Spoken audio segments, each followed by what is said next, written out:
Bonjour, c'est Juliette de Chance. Je suis heureuse de vous retrouver pour ce nouvel épisode. Je donne aujourd'hui le micro à une ou un coach de la communauté Chance pour explorer ensemble une notion de coaching, pour vous aider à prendre conscience de vos mécanismes, de vos blocages ou encore de vos croyances limitantes. C'est ce que nous faisons chaque jour avec les personnes que nous accompagnons dans le parcours Chance. Nous souhaitons aussi aujourd'hui le partager avec vous. Vous écoutez « Et sinon, le boulot ça va ?» Le podcast pour vous aider à répondre un grand oui à cette question.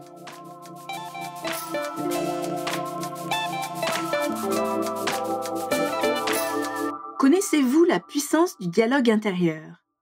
Vous a-t-on déjà demandé « Qui est-ce qui parle quand tu dis ça ?» Introduit par Alessidra Stone, le dialogue intérieur permet de faire interagir en conscience les différents personnages en nous, encore appelés parts ou co-personnalités. Dans son livre « Faites les bons choix avec le dialogue intérieur », Isabelle Demeure rapporte l'expérimentation d'Hubert Reeves. Pour lui, cette expérience vous apprend que vous n'êtes pas une personne mais plusieurs.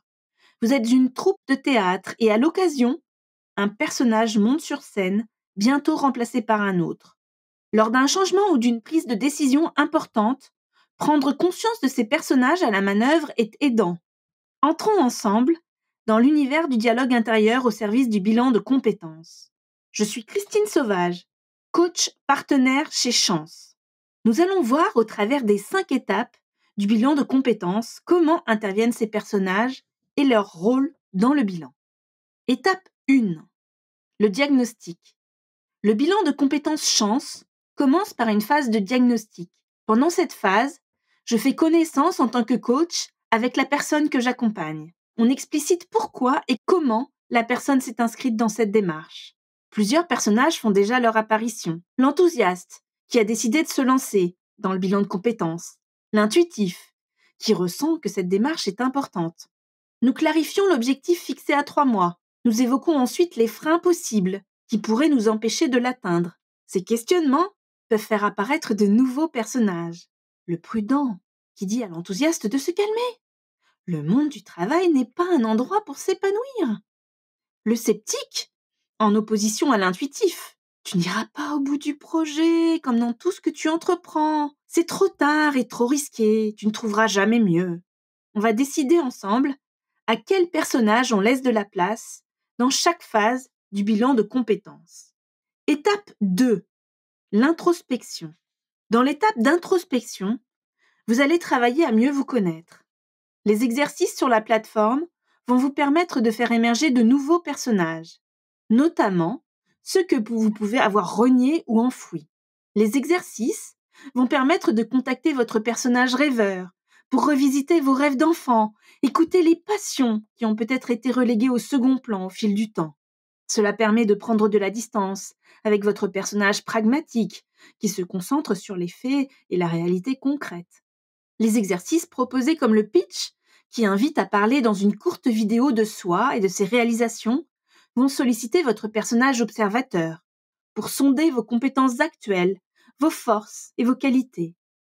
Si on travaille depuis longtemps sur un même poste, votre pilote automatique peut ne plus avoir conscience de ses compétences. Votre coach est là pour vous aider à prendre de la distance avec lui et mettre en lumière vos expériences passées.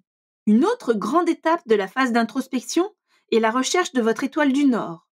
En convoquant votre chercheur, celui-ci vous aide à l'exploration profonde de vos valeurs, votre why, ce qui donne une direction à votre vie. Prenons un exemple concret avec l'une des personnes que j'ai accompagnées, Sarah. Sarah engage un dialogue avec sa part chercheur pour dévoiler ses vraies motivations. Pour elle, ce qui lui donne de l'énergie, c'est de contribuer concrètement au développement et à la génération de valeur dans son service. Après cet exercice, Sarah décide de laisser de la place à la Sarah impactante, de mettre en retrait la bonne élève qu'elle a toujours été et prendre des décisions qui vont donner de l'impact à ses actions. Enfin, les exercices de la phase d'introspection permettent la revue des croyances limitantes, où là aussi, de nouveaux personnages vont s'inviter. Le critique intérieur, je suis trop âgée pour entreprendre. L'enthousiaste, j'ai 1000 idées à expérimenter. La bienveillante, courage, l'erreur est permise, donne-toi une chance. À nouveau, on pose toutes ces informations et on décide à qui on souhaite laisser de la place. Étape 3. L'exploration, qui fait suite aux étapes de diagnostic et d'introspection. C'est l'aventurier que nous allons contacter dans la phase d'exploration pour ouvrir sur les pistes possibles. Il va aider à briser les barrières de la peur. Exemple. Marc, en dialoguant avec son personnage aventurier, confronte ses craintes et envisage des carrières inattendues. Lui qui d'habitude laisse beaucoup d'espace à son personnage prudent, qui préfère rester dans des métiers familiers et éviter les changements significatifs dans sa trajectoire professionnelle. Autre exemple, Anne, la perfectionniste. Anne hésite à envisager des chemins de carrière qui semblent incertains ou qui ne correspondent pas à l'image idéale qu'elle a de son parcours professionnel.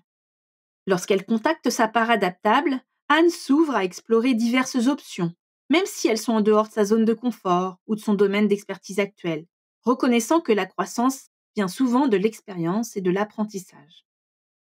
Étape 4. La validation. Dans l'étape de validation, il va s'agir de choisir son projet parmi les pistes possibles. Le stratège va être contacté afin d'affiner les options de carrière. Il va être important de laisser les autres personnages s'exprimer aussi, pour faire le bon choix. Exemple, Léa, en convoquant sa part stratège, va aider à évaluer et valider son parcours, à planifier soigneusement ses options de carrière. À l'opposé, la part opportuniste de Léa sera tentée de répondre aux annonces extérieures, ne correspondant pas forcément à ses attentes. C'est en prenant en compte toutes les voix qui se sont exprimées que Léa va pouvoir affiner son choix, prendre des décisions justes et mesurées et négocier adroitement de nouvelles possibilités. Parfois, une décision peut générer un blocage.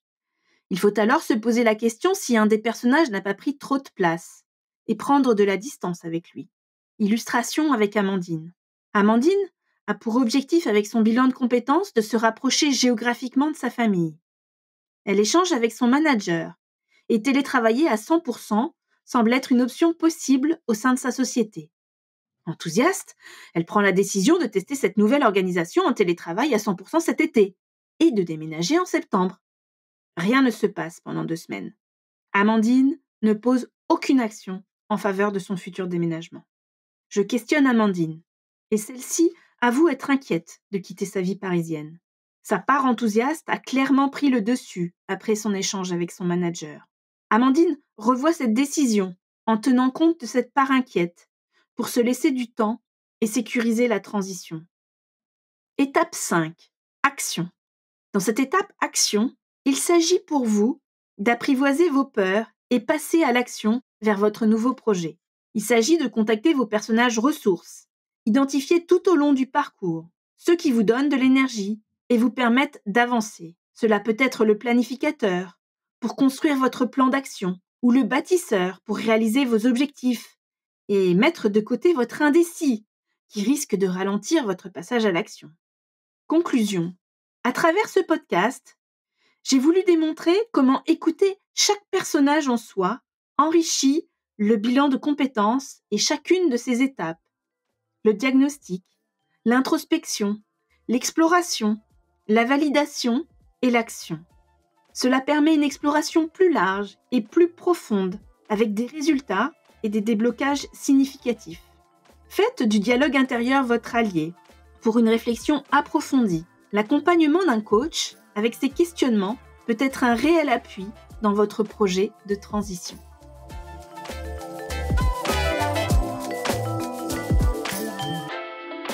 Merci d'avoir écouté. Et sinon, le boulot, ça va ? Le podcast pour vous aider à répondre un grand oui à cette question. Si cet épisode vous a plu, vous pouvez laisser 5 étoiles sur Spotify, Apple Podcasts ou Deezer. Cela ne semble rien, mais cela aide beaucoup à soutenir le podcast. Vous pouvez aussi m'écrire sur Instagram, @chance_fr. Et n'hésitez pas à recommander ce podcast à toutes celles et ceux proches qui ont besoin de retrouver du sens dans leur vie pro. À bientôt!